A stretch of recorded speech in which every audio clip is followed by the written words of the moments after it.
Good evening.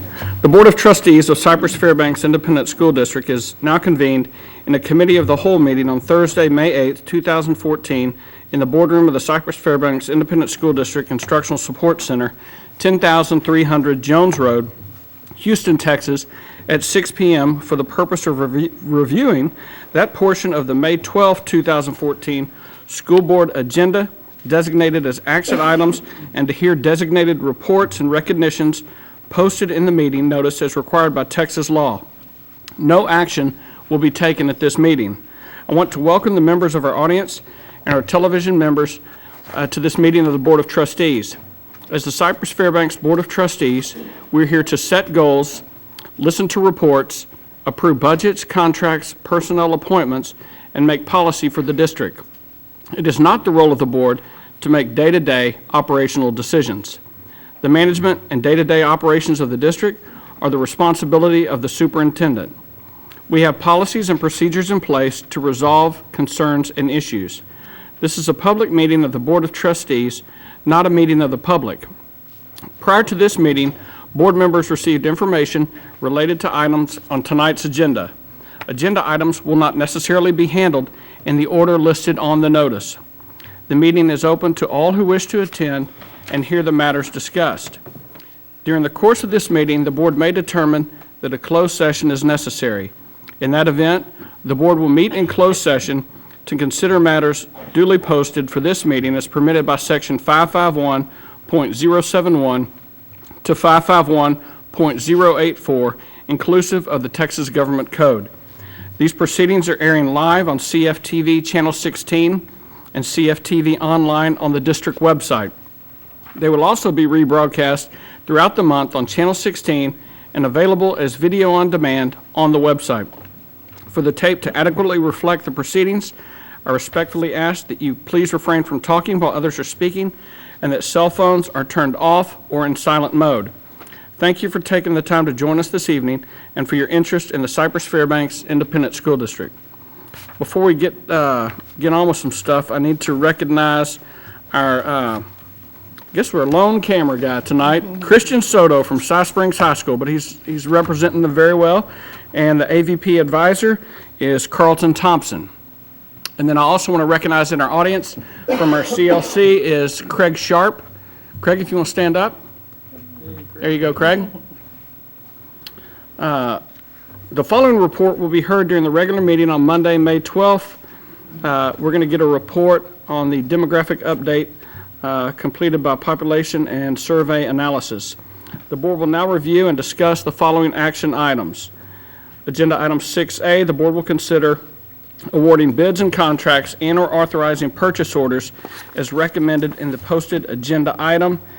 There's going to be AC condensers for school buses, career and technology tools and equipment, department vehicles, IT call tracking software, janitorial paper and soap products, musical instruments and equipment, and also portable classroom building construction.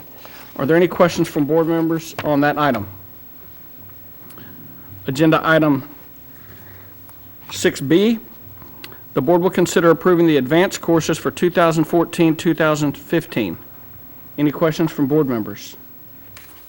Agenda item 6C, the board will consider approving construction proposals and contracts paid from bond funds to the recommended contractor and authorize the superintendent or designee to execute all necessary documents related to such contracts as follows.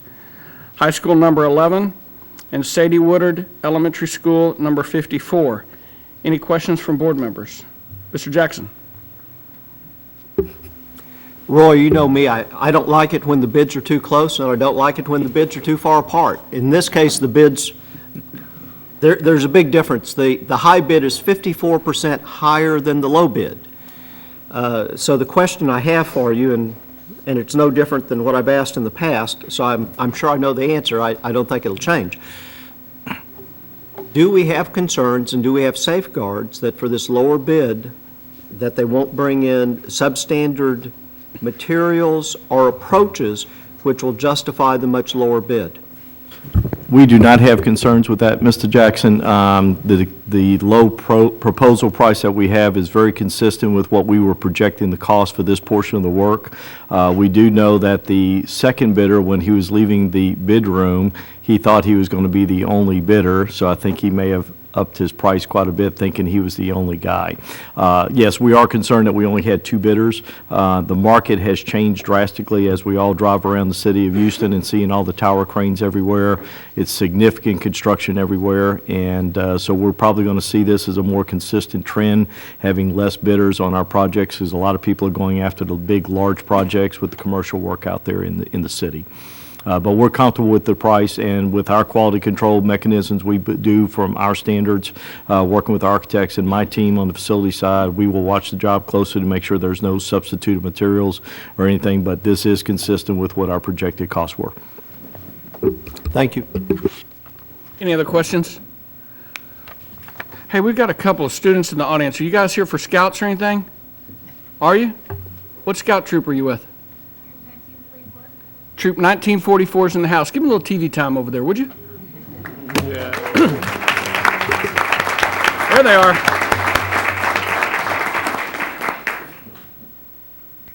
It's usually this exciting, too. Agenda item 6E, the board will consider approving the budget amendments for the period of January 1, 2014 through March 31st, 2014. Questions from board members? Oh. Well, do y'all have any questions on E? I mean, we're here. Tom? Stuart, we have a positive revenue adjustment. And of course, I chided you last month for not having, as one of your goals, revenue enhancement, and here you come in with revenue enhancement. So maybe you took my recommendation to heart. But well, would you walk through the revenue change very quickly, please? Sure. The budget adjustments for the third quarter ended March 31st. We don't have any adjustments in the general fund, but in the grant funds, we have some revenue and expenditure adjustments that just, what it does is just represents the updating of the grant awards for that period of time. And then we also have revenue adjustments in the debt service fund to account for additional tax collections that we're receiving. And then the adjustments in the capital projects funds relate to record the proceeds of the March bond sale and the construction expenditures for Anthony Middle School. And for the grant funds, is that merely a change in the student count? Because some of those are federal dollars. Most of it is federal dollars, and it just depends on when we receive the grant awards from the federal government, and that's on a reimbursement basis, and so our revenues always equal our expenditures there. So in other words, we spend the money and then reimbursed on the revenue side. Thank you. Now we'll go to 6D. The board will consider authorizing the superintendent or designee to enter into the miscellaneous professional service contracts related to the following projects: High School number 11, Site Package 1, Material Testing Services, number 2, Sadie Woodard Elementary School number 54, HVAC Testing and Balancing Services, Material Testing Services, Roof Inspection Services. Any questions from board members? Agenda item 6F, the board will consider approving on second reading revisions to district policies, EC local school day, EED local instructional arrangements, student schedules, EIA local academic achievement, grading progress reports to parents, EIC local academic achievement, class ranking. Questions from board members? Tom?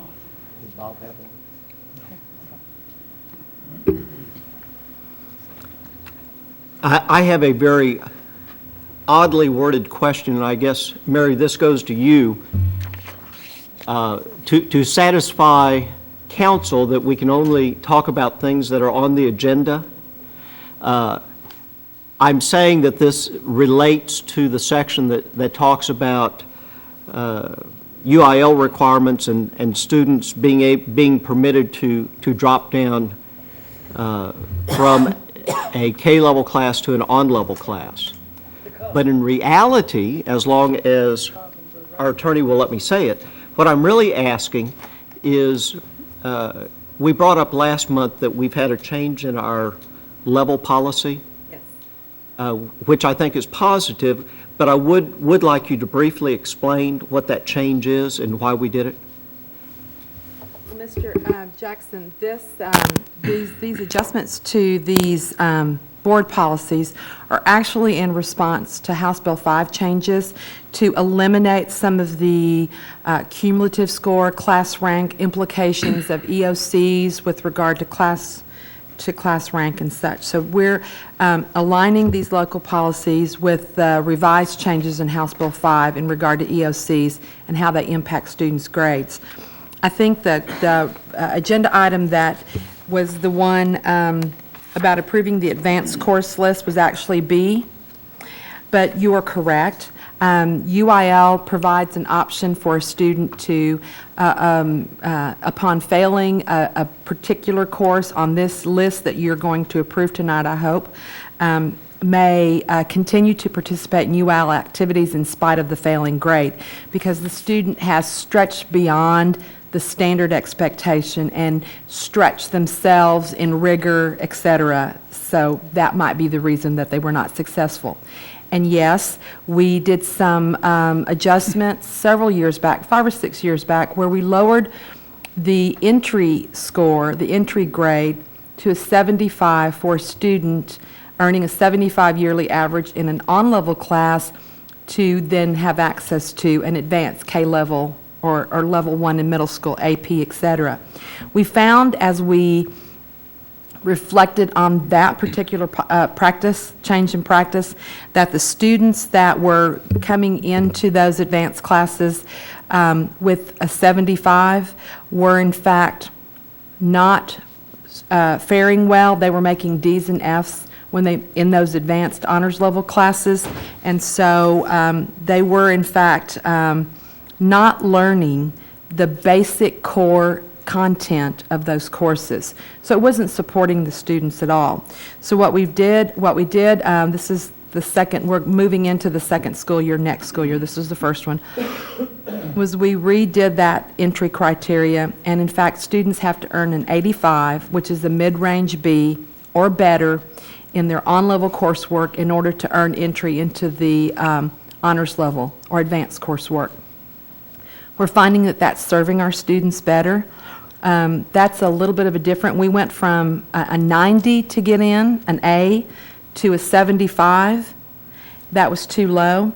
So we've come back to an 85, which is not a 90. It does give a little more wiggle room. It gives a little more access to students, but it puts them in a position to be ready and able to perform at that higher level, at that more rigorous, in that more rigorous environment. Have I answered your question, sir? Indeed it does. And hopefully the way you answered it also satisfies council, so thank you. Well done. Thank you, sir. Any other questions? Any other questions from board members? Thank you. Thank you. Agenda item 6G, the board will consider approving the tax refunds of $500 or greater for Cypress-Fairbanks ISD. Questions from board members? Agenda item 6H, the board will consider approving the minutes of the April 10th, 2014 special called meeting. Questions? Agenda item 6I, the board will consider approving the minutes of the April 14th, 2014 regular meeting. We'll now go on to the non-consent portion of the agenda. The board will consider approving a resolution to continue the residence homestead exemptions for individuals residing in the Cypress-Fairbanks Independent School District for tax year 2014. We have a brief presentation from Stuart Snow, and is Karen going to be helping you? Karen Smith? No, it'll just be me. Okay. Thank you. Thank you, President Ryan, members of the board, and Dr. Henry. To comply with the Texas Property Tax Code, we're asking you to approve a resolution that identifies all of the homeowner exemptions, homeowner property tax exemptions for the year 2014. The resolution that I have provided you identifies all of the homeowner exemptions, including the state-mandated homestead exemptions, as well as the locally approved exemptions for all homesteads and those that apply to the homeowners that are age 65 or older and/or disabled. The action of the board must take, that you must take, relates to the local option exemptions for age 65 or older or disabled, and the 20% optional homestead exemption. And so to clarify, hopefully to clarify, we offer quite a few local options, local homestead exemptions, as well as the state mandated exemptions. And so I hope to clarify by saying that all of the exemptions that are available include, for those homeowners that are under 65 years of age and who are not disabled, that homeowner receives the $15,000 state mandated homestead exemption plus the 20% optional homestead exemption that we provide. Homeowners that are under 65 years of age and are disabled receive a $40,000 homestead exemption, which includes a $10,000 state mandated exemption plus a $30,000 local option exemption plus the 20% optional homestead exemption. Homeowners that are over 65 that are not disabled also receive a $40,000 homeowner exemption, which includes the $10,000 state mandated exemption as well as the $30,000 local option plus the 20% optional homestead exemption. And then those homeowners that are over 65 and disabled also receive $40,000 homeowner exemption, which includes the $10,000 state mandated homestead exemption plus the $30,000 local optional homestead exemption plus the 20% optional homestead exemption. So is that clear as mud? I'm sure, yeah. In addition, the resolution that we have prepared such that for your approval that is submitted keeps the same homestead exemptions at the same amounts for the tax year 2014 that are in effect for the current 2013 tax year. Thank you, Stuart. Any questions from board members? Mr. Covey? Just one, Stuart, and this keeps coming up from people that I've been talking with and in my age range, and they're very cautious about asking this, but they seem to have been told that the school district has some kind of influence over the appraisal district and that we tell them how to appraise houses. And I'd like to have just kind of a statement from you as to, or do we have any control over the appraisal district? The school district doesn't have anything to do with the appraisal of our property. All of the property is appraised by the Harris County Appraisal District, an independent organization. And the only action that we take as it relates to the appraised property is to levy a tax rate applied to that appraised property that's provided by HCAD. Okay, all right, thank you. Any additional questions? Tom? No, they don't have any. Well, I do, okay. Go ahead. I just wanted to clarify, on the 65 and older, what's the policy? It's frozen once they're 65 and older? Is that Once, in the year in which a homeowner turns age 65 and qualifies for the homestead exemption, then their tax amount, the levy, is frozen. It cannot be increased regardless of any increases in property values or increases in tax rate, unless they build a major renovation or addition on their house that would cause Okay. a significant increase in the value of that home. But other than that, those tax amounts are frozen at the time that they turn 65 and cannot be increased. Okay, thank you. Tom? Thank you.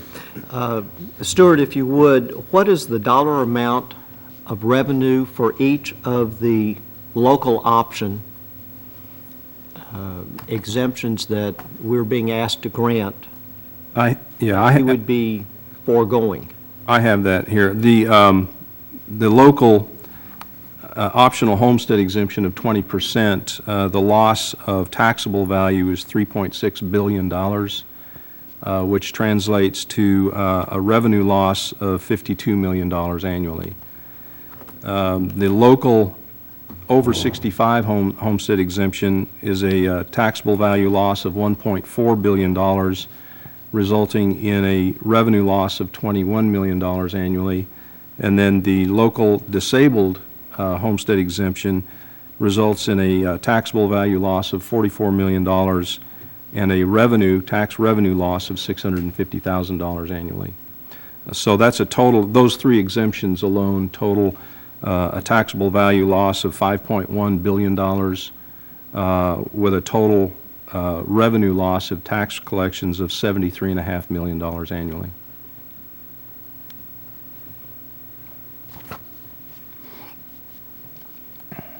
And for that as a revenue loss, I seem to recall that years ago, when the state of Texas put together their funding formula, they made the assumption that if you granted, for example, the 20% optional, they assumed in the funds being allocated to you on a per-student basis that you had never granted that 20% and that you had actually received those monies. Is that still the way the funding formula works?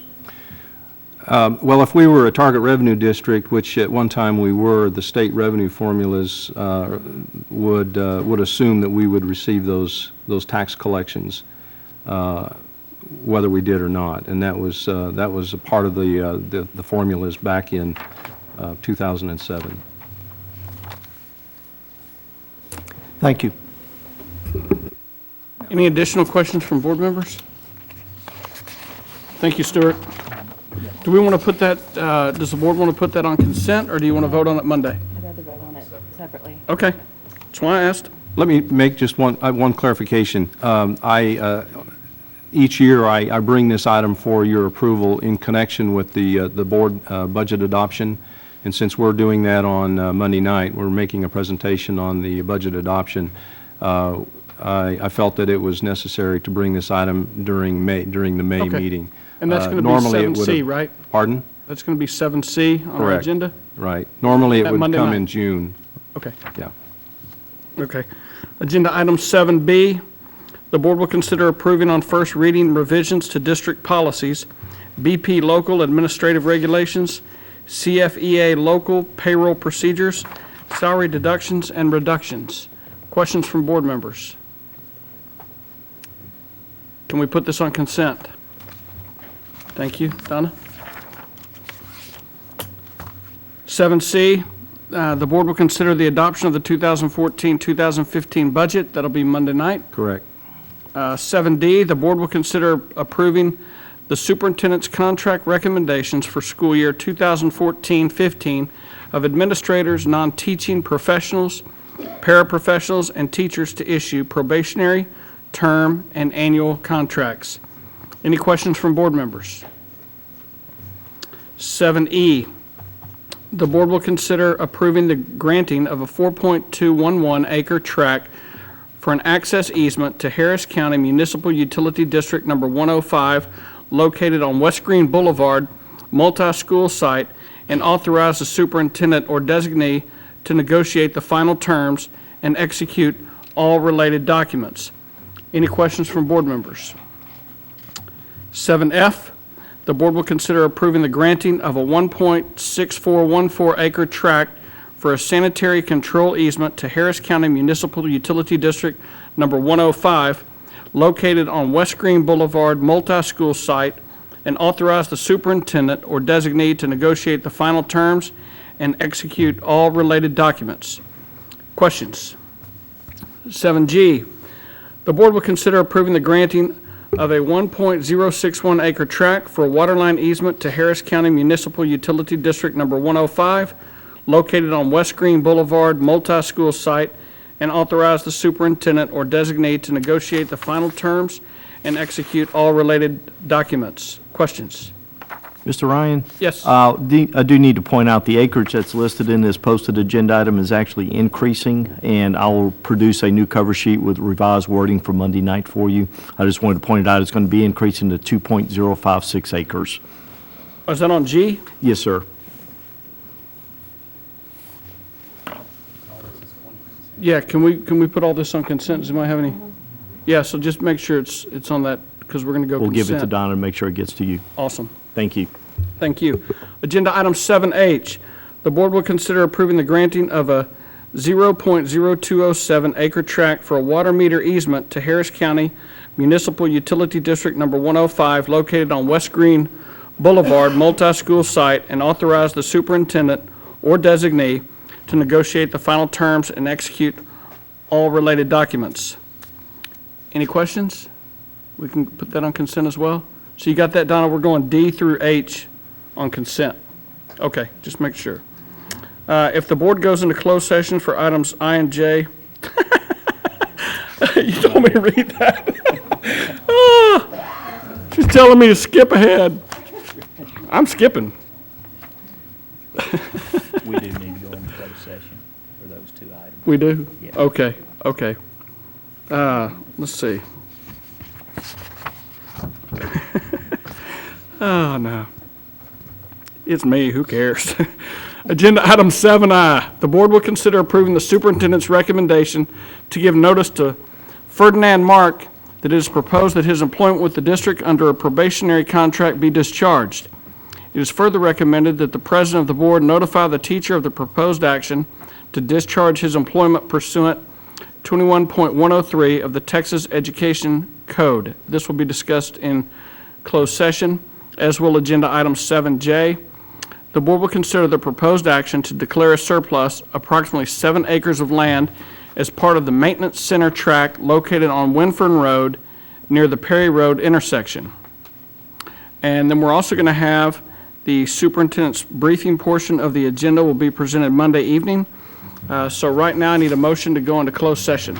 So moved. Motion, Mr. Covey. Second, Ms. Mongoya.